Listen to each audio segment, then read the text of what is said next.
Welcome to the Super Over. Well, it wasn't particularly super for England, but a little bit more so for India. Let's start with the guy who took all the wickets. Varun Chakravarti, he's changed his bowling. He spins the ball less now than he ever has before, but it looked like he was bowling actual hand grenades to England the way they were trying to bat in Bumble. Well, I think England were looking for something that wasn't there. He's got a lovely action, very rhythmical action, and on that pitch, that particular pitch, the ball didn't spin at all. England overcomplicated things. The one thing that you can do against that sort of spin that isn't turning off the pitch is come down the pitch, and then you put all the problems onto the bowler. England was static, he was quite happy, bowls his 4 overs, gets a couple of wickets, job done. Yeah, it was brilliant bowling from him. It did actually start with Arshdeep Singh as well. He was swinging the ball both ways. That sort of set it up for the spinners that put the clamp on later on. I think the clever cricketers, and you look at 130 Ks from the opening bowlers, left arm over, I love them, absolutely love them. In one day, if you get a different angle, left arm, as he was, swinging a little bit, but playing with a lot of guile. We talk a lot about England at 150 Ks, 150 Ks. Yeah, they get it for 6.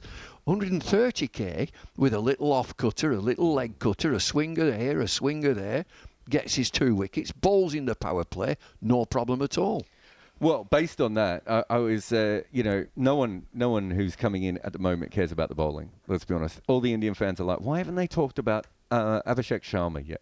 He's an incredible striker of the ball. And we've now seen it for about 2 years. He's pretty consistent at making runs. But once he gets going, he's just going to score about 3 runs a ball. Listening to Ravi Shastri in the interview after the game, and he's quite slight. He's not a big strapping chap. He's slight. He's got bat speed.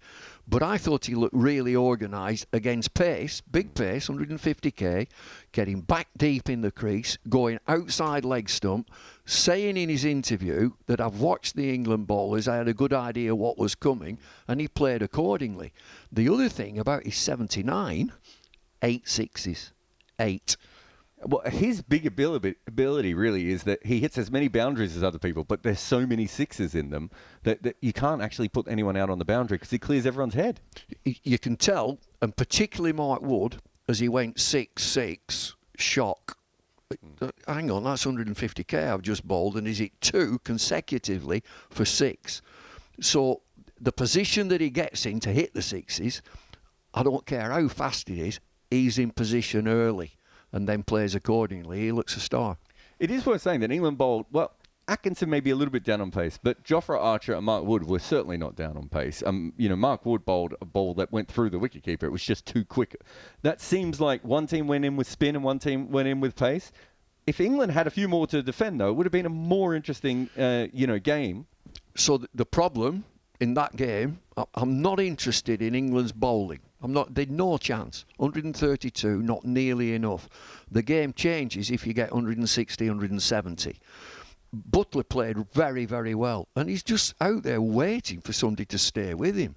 I thought that England, other batsmen were naive, playing really complicated shots when it didn't require it. And after 11 overs, England were 6 down. And so now you're scrambling 80 odd for 6, and Butler's waiting, somebody stay with me. Well, all you've got now is 7, 8, 9, 10, 11. And so it's 132 all out. I'm not interested in the bowling. Don't talk to me about the bowlers not being good enough. It's the batters that were off the pace.